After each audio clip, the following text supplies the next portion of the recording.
اعوذ باللہ من الشیطان الرجیم بسم اللہ الرحمن الرحیم الحمد للہ رب العالمین والصلاة والسلام علی اشرف الانبیاء والمرسلین واہل بیتہ الطیبین الطاہرین المعصومین، اما بعد۔ آج سے سورہ انعام کا آغاز ہو رہا ہے۔ بسم اللہ الرحمن الرحیم۔ الحمد للہ الذی خلق السماوات والارض وجعل الظلمات والنور ثم الذین کفروا بربهم يعدلون۔ هو الذی خلقکم من طین ثم قضى أجلا وأجل مسمى عنده ثم أنتم تمترون، وهو الله في السماوات وفي الأرض يعلم سركم وجهركم ويعلم ما تكسبون، وما تأتيهم من آية من آيات ربهم إلا كانوا عنها معرضين،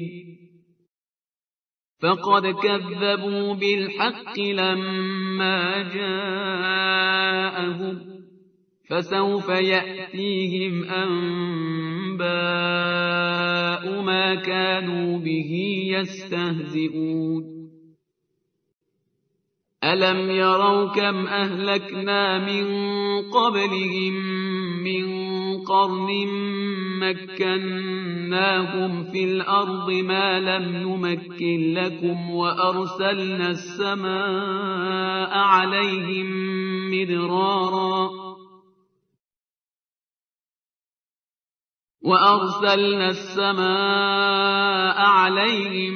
مِدْرَارًا وَجَعَلْنَا الْأَنْهَارَ تَجْرِي مِنْ تَحْتِهِمْ فَأَهْلَكْنَاهُمْ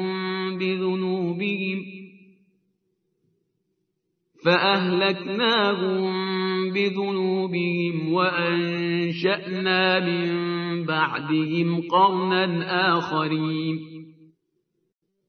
وَلَوْ نَزَّلْنَا عَلَيْكَ كِتَابًا فِي قِرْطَاسٍ فَلَمَسُوهُ بِأَيْدِيهِمْ لَقَالَ الَّذِينَ كَفَرُوا إِنْ هَذَا إِلَّا سِحْرٌ مُبِينٌ، وَقَالُوا لَوْلَا أُنزِلَ عَلَيْهِ مَلَكٌ وَلَوْ أَنزَلْنَا مَلَكًا لَقُضِيَ الْأَمْرُ ثُمَّ لَا يُنظَرُونَ۔ سورہ انعام قرآن مجید کا ترتیب تلاوت کے اعتبار سے چھٹا سورہ ہے، مکی سورہ ہے، یعنی ہجرت سے پہلے نازل ہونے والا سورہ۔ اس کی 165 آیتیں ہیں، 165۔ انعام کا مطلب ہے چوپائے، یعنی کیٹل، وہ جانور جن کو عام طور پر چوپائے کہا جاتا ہے۔ چونکہ اس سورے میں حلال اور حرام جانوروں کا نمایاں طور پر ذکر کیا گیا ہے، اس لیے اس سورے کا یہ نام رکھا گیا۔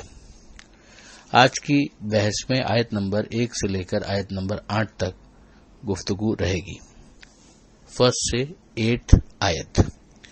بسم اللہ کے فوراً بعد پروردگار عالم ارشاد فرماتا ہے کہ الحمدللہ الذی خلق السماوات والارض، تمام تعریفیں اس اللہ کے لیے جس نے آسمانوں کو پیدا کیا اور زمین کو پیدا کیا، وجعل الظلمات والنور، اور جس نے اندھیروں اور اجالوں کو قرار دیا، ثم الذین کفروا بربہم یعدلون، اور اس کے بعد وہ جو کافر ہیں وہ اپنے پروردگار کا برابر والا دوسروں کو قرار دیتے ہیں، یعنی اس کے مساوی دوسروں کو قرار دیتے ہیں، یعنی اس کے شریک قرار دیتے ہیں، جبکہ وہی خالق ہے اور وہی مختلف چیزوں کو مختلف حیثیتوں میں قرار دینے والا ہے۔ یہاں پر یہ بھی غور طلب ہے کہ آسمانوں اور زمین کے لیے خلقت کا لفظ استعمال ہوا ہے، اور ظلمتوں یعنی اندھیروں اور روشنی کے لیے جعل کا لفظ استعمال ہوا ہے، اس لیے کہ ہم جانتے ہیں کہ نور کا نہ ہونا اندھیرے کو بتاتا ہے۔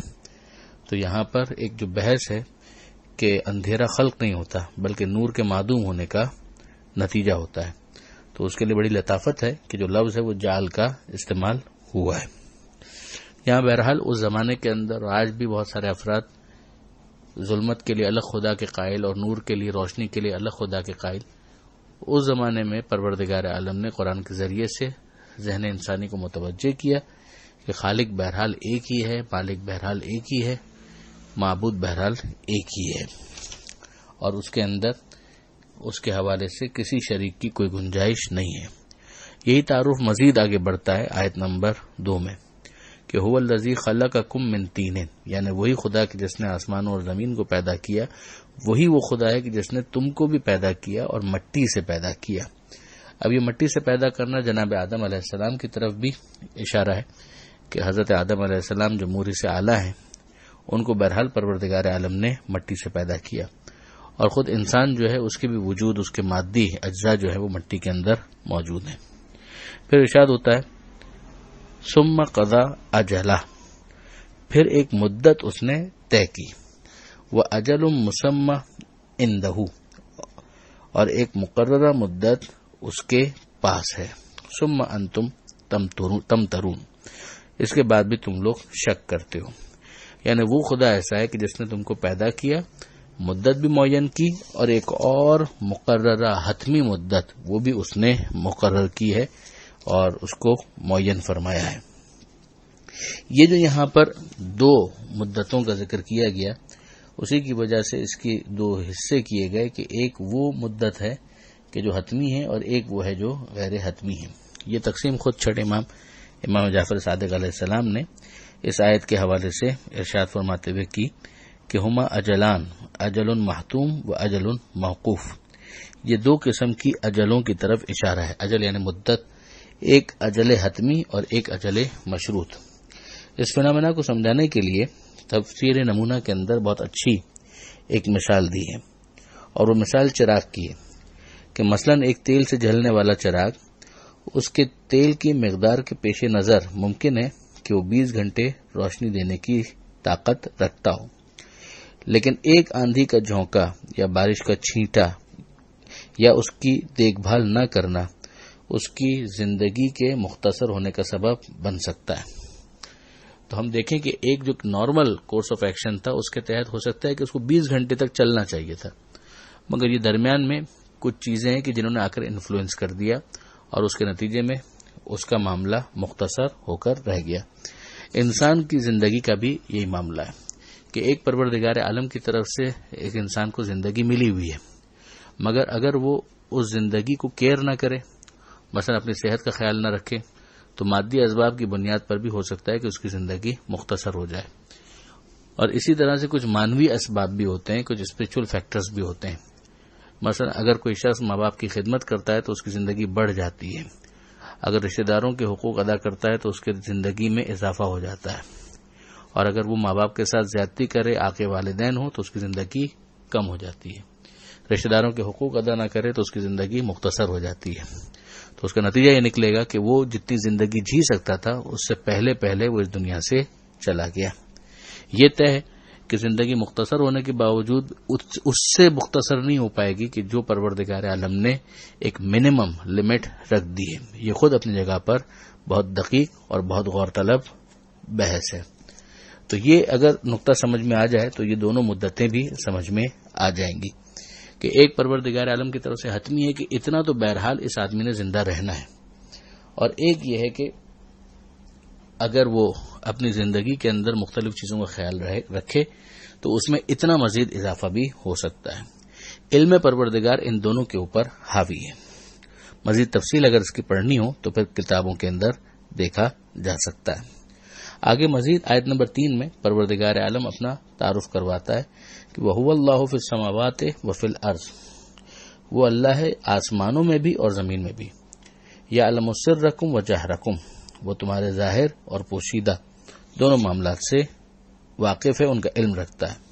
وَيَعْلَمُ مَا تَكْسِبُونَ، اور ہر چیز جو تم کرتے ہو ان سے بھی واقف ہے۔ یعنی پروردگار عالم کو کسی ایک جگہ کے اندر محدود نہ سمجھو، وہ لامکان ہے، اس سے کچھ پوشیدہ نہیں ہے۔ تمہاری طرف سے اعلان ہو یا تمہاری طرف سے دلوں میں چھپی ہوئی بات ہو وہ خدا اس سے واقف ہے، جو تم کماتے ہو، کسب کرتے ہو، جو حاصل کرتے ہو اسے بھی وہ جانتا ہے۔ یہ ہے پروردگار کا معاملہ۔ اب اس کے بعد پروردگار عالم ارشاد فرماتا ہے کہ وما تأتیہم من آیۃ من آیات ربہم، ان کے پاس جب کوئی نشانی ان کے پروردگار کی نشانیوں میں سے آتی ہے تو وہ اس سے اعراض کرتے ہیں، روگردانی کرتے ہیں، یعنی اس کو اگنور کر دیتے ہیں۔ ہونا تو یہ چاہیے تھا کہ وہ خدا کی طرف توجہ کرتے اور خدا کی نشانیوں کی طرف توجہ کرتے اور پھر ہدایت حاصل کرنے کے لیے سنجیدگی کا مظاہرہ کرتے، مگر وہ ایسا نہیں کرتے۔ فقط کذبوا بالحق، تو انہوں نے حق کو جھٹلا دیا۔ لما جاءہم، وہ حق جو ان کے پاس آیا۔ مثلا اس آخری نبی کے کیس کے اندر کہ قرآن لے کر آ گئے پیغمبر اکرم صلی اللہ علیہ وآلہ وسلم، اور اس کے بعد بھی ان کو جھٹلایا گیا۔ تو ماضی کے اندر بھی انبیاء کے ساتھ یہ سب کچھ ہوتا رہا ہے۔ فسوف یاتیہم انباء ما کانوا بہ یستہزئون، تو اب انہیں بہت جلد ان باتوں کی جن کا وہ مذاق اڑاتے تھے خبریں ان کے سامنے آ جائیں گی، یعنی ان کا کیا دھرا ان کے سامنے واضح ہو جائے گا۔ آیت نمبر 6 میں ارشاد ہوتا ہے کہ الم یرو، یہ بھی عبرت ہے، کیا انہوں نے نہیں دیکھا